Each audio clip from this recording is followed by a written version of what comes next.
নমস্কার দর্শক বন্ধুরা, আমি প্রতিমা কুকিং উইথ প্রতিমা চ্যানেলে তোমাদের সবাইকে আবারও একবার আন্তরিকভাবে সুস্বাগতম। আশা করি বন্ধুরা তোমরা সবাই খুব ভালো আছো, সুস্থ আছো। আমিও তোমাদের মতো ভালো বন্ধু পেয়ে বেশ ভালো আছি। আজকের রেসিপিটা শুরু করার আগে যে সমস্ত বন্ধুরা আজকে প্রথম আমার এই ছোট্ট চ্যানেলে এসে আমার এই রেসিপিটা দেখছো, তোমরা আমার এই চ্যানেলটাকে সাপোর্ট করে আমার বন্ধু হয়ে আমার পাশে থেকো। আমার জানা রেসিপিগুলো তোমাদেরও ভালো লাগবে। বন্ধুরা, আজকে আমি কিন্তু দুর্দান্ত একটা রেসিপি তোমাদের সাথে শেয়ার করতে চলেছি। চলো তাহলে রেসিপিটা শুরু করি এবার। দেখো, আমি এখানে 300 গ্রাম পটল নিয়ে নিয়েছি। পটলগুলো বেশ নরম আর খুবই ছোট ছোট। তোমরা তোমাদের যতটা প্রয়োজন সেই অনুযায়ী পটল নিও। আর এই পটলে আমি নিয়ে নিচ্ছি পটলের সাথে 3টে ডিম। আজকে আমি এই ডিম পটল দিয়ে খুবই টেস্টি একটা রেসিপি শেয়ার করব, একেবারে নতুন পদ্ধতিতে। তোমাদেরও বেশ ভালো লাগবে রেসিপিটা দেখতে এবং বানিয়ে খেতে। বন্ধুরা, কেউ স্কিপ করে দিও না। আমি এই পটলটাকে কেটে নেব। পটলের সাথে আর কি কি নিই সেটা তোমরা দেখতে থাকো। দেখো, আমি পটল কেটে নিয়েছি আর তার সাথে নিয়েছি আলু। আলুগুলোকে মিডিয়াম সাইজের কেটে ধুয়ে নিয়েছি। আর আমি পটলগুলোকেও আলুর মতোই মিডিয়ামভাবে কেটেছি। এখানে আমার আলু পটল কাটার পর আমি ভালো করে ধুয়ে আলাদা আলাদা করে সাইজ করে রেখেছি, কারণ রান্নাটা করতে তাহলে সুবিধে হবে, না হলে তখন বেছে বেছে করতে অসুবিধে হবে। চলো তাহলে রান্নাটা শুরু করি। গ্যাস জেলে দিয়ে কড়া বসিয়ে দিয়ে তাতে দিয়ে দিলাম তেল। তেলটাকে একটু খুন্তি দিয়ে কড়ার উপর পর্যন্ত চাড়িয়ে দিলাম। এরপর এতে দিয়ে দিচ্ছি কেটে রাখা আলুগুলো। আলুতে একটু হলুদ দিয়ে দেবো। হলুদ দিয়ে দিলে আলু ভাজার কালারটা বেশ সুন্দর আসে, সেই জন্যে অল্প একটু হলুদ দিলাম। বেশ ভালো করে এবার খুন্তি দিয়ে উল্টে পাল্টে আলুগুলোকে ভেজে নেব। দেখো, আলুগুলো বেশ ভালো করে ভাজা হয়ে গেছে। এরকম যখন বেশ ভালো করে ভাজা হয়ে যাবে তখন আলুগুলোকে তুলে নেব। এরপর এই তেলের মধ্যেই দিয়ে দেবো পটলগুলো। সব পটলগুলো আমি একেবারেই দিয়ে দিলাম। পটলগুলো দেওয়ার পর এবার খুন্তি দিয়ে ভালো করে উল্টে পাল্টে পটলগুলোকেও ভাজতে থাকবো। আর এই সময় গ্যাসটাকে কিন্তু মিডিয়ামে রাখবো, যাতে পটলের জলটা বেশ ভালো করে শুকিয়ে গিয়ে পটলটা সুন্দর করে ভাজা হয়। দেখো, পটলটা কতটা সুন্দর করে ভাজা হয়ে গেছে। আলুর সাথে পটলটাকেও তুলে রেখে দিলাম। এরপর আমি এই তেলে দিয়ে দিচ্ছি অল্প একটু কালো জিরে আর অল্প একটু গোটা জিরে, আর দিয়ে দিচ্ছি পরিমাণ মতো লবণ, আর দিচ্ছি অল্প একটুখানি চিনি।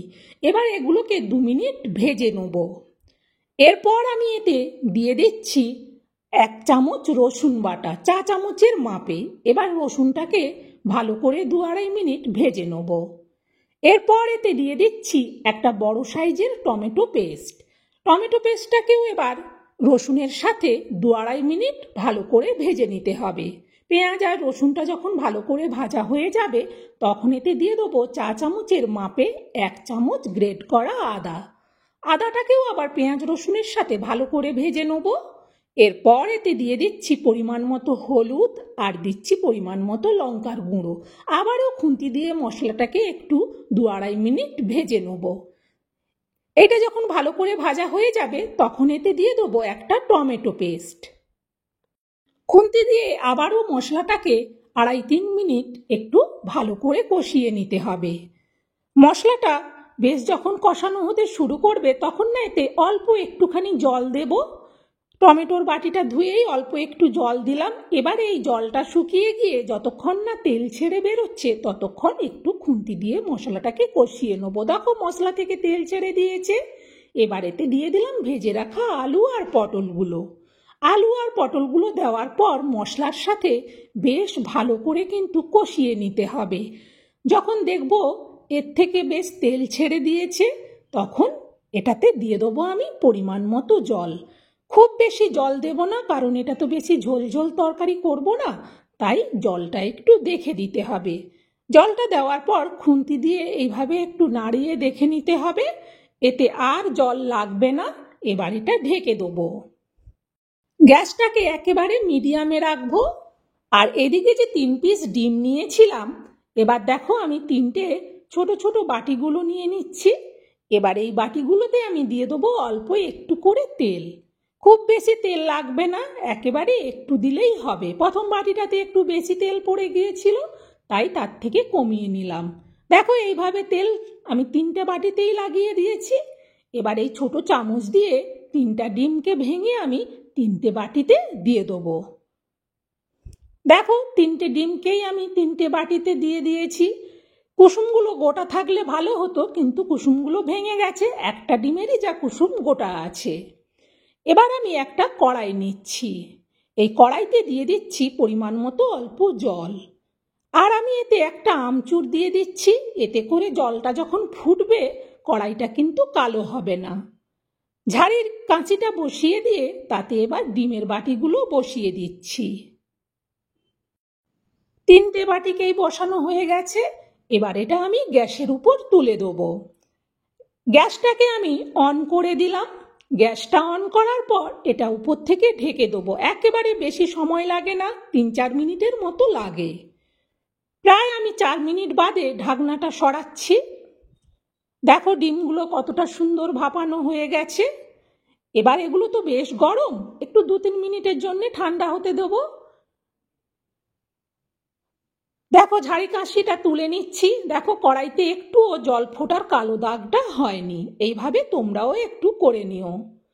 এরপর ডিমটা যখন একটু হালকা ঠান্ডা হয়ে যাবে তখন আমি সাইডটাকে একটু ছুরি দিয়ে এইভাবে ছাড়িয়ে নেব। ছাড়িয়ে নিলেই এটা খুব সহজে উঠে যায়। এরকমভাবে 3টা ডিমকেই কিন্তু একই রকম প্রসেসে ছাড়িয়ে নেব। দেখো কতটা সুন্দর ডিজাইনে উঠে গেছে ডিমগুলো। এই পদ্ধতিতে ডিমগুলোকে ভাপিয়ে নিতে হবে। যেমন বাটি দেবে সেই রকম ডিজাইনের ভাপার ডিমটা হয়ে যাবে। দেখো 3টেকেই কিন্তু আমি ছাড়িয়ে নিয়েছি। এবার আমি এইগুলোকে রেখে দিয়ে আবারও সেই আলু পটল থেকে কড়াইয়ের ঢাকনাটা সরিয়ে নিচ্ছি। তরকারিটা তো আস্তে আস্তে ফুটছিল। খুন্তি দিয়ে একবার ভালো করে উপর থেকে নিচ পর্যন্ত নেড়ে দেখে নিলাম। এবার এতে দিয়ে দিচ্ছি ভাজা জিরে গুঁড়ো 1/2 চামচ আর দিচ্ছি অল্প একটু শাহি গরম মশলা। খুন্তি দিয়ে আবারও একবার তরকারিটাকে ভালো করে নেড়ে দেবো। জিরে গুঁড়োটা আর গরম মশলাটা মিশে গেল তরকারিতে। এবার এতে দিয়ে দেবো একটা একটা করে 3টে ডিম। 3টে ডিম এভাবে উপর দিয়ে দিয়ে দিলাম। আর ওই বাটির তলাতে যে অল্প একটু লেগেছিল সেই গুঁড়োগুলোকেও ছাড়িয়ে আমি এর মধ্যে দিয়ে দিলাম। এবার গ্যাসটাকে ঢেকে দিয়ে গ্যাসটাকে একটু বাড়িয়ে দেবো। প্রায় মিনিট 3 বাদে আমি ঢাকনাটা সরাচ্ছি। দেখো তরকারিটা কত সুন্দর হয়ে গেছে। ডিমটাও বেশ সুন্দর কালার হয়ে গেছে। খুন্তি দিয়ে জাস্ট একটু নেড়ে দেবো। নেড়ে দেওয়ার পর এটাকে নাবিয়ে নেব। বন্ধুরা এই প্রসেসে আলু পটলের তরকারিটা শুধু একবার বানিয়ে দেখো। এটা এবার নাবিয়ে নিই। নাবিয়ে নেওয়ার জন্য এই আমি কাঁচের বোলটা নিয়েছি, এর মধ্যে আমি ঢেলে নিচ্ছি। বন্ধুরা এইভাবে দুর্দান্ত ডিম আর আলু পটল দিয়ে রেসিপিটা তোমাদের কেমন লাগলো সেটা অবশ্যই কমেন্টে জানিও। আর অবশ্যই একটা লাইক দিও বন্ধুরা। লাইক পেলে রেসিপি শেয়ার করার উৎসাহ অনেক বাড়ে। আর তোমরাও এই রেসিপিটা তোমাদের পরিচিত বন্ধু বান্ধবদেরকে শেয়ার করে দিও, যাতে এইভাবে নতুন ধরনের রেসিপিটা তারাও বানিয়ে খেতে পারে। দেখো আলু পটল ডিম একেবারে চেনা, অথচ এইরকম অচেনা স্বাদের রান্না সত্যিই দুর্দান্ত লাগে। এটা সবের সাথে খাওয়া যাবে, ভাত রুটি পরোটা লুচি সবের সাথে খাওয়া যাবে। বন্ধুরা আশা করি আমার এই রেসিপিটা তোমাদের ভালো লাগলো। আবার অন্যদিন অন্য রেসিপি নিয়ে চলে আসবো। ততক্ষণ তোমরা সবাই ভালো থেকো, সুস্থ থেকো। টাটা বন্ধুরা।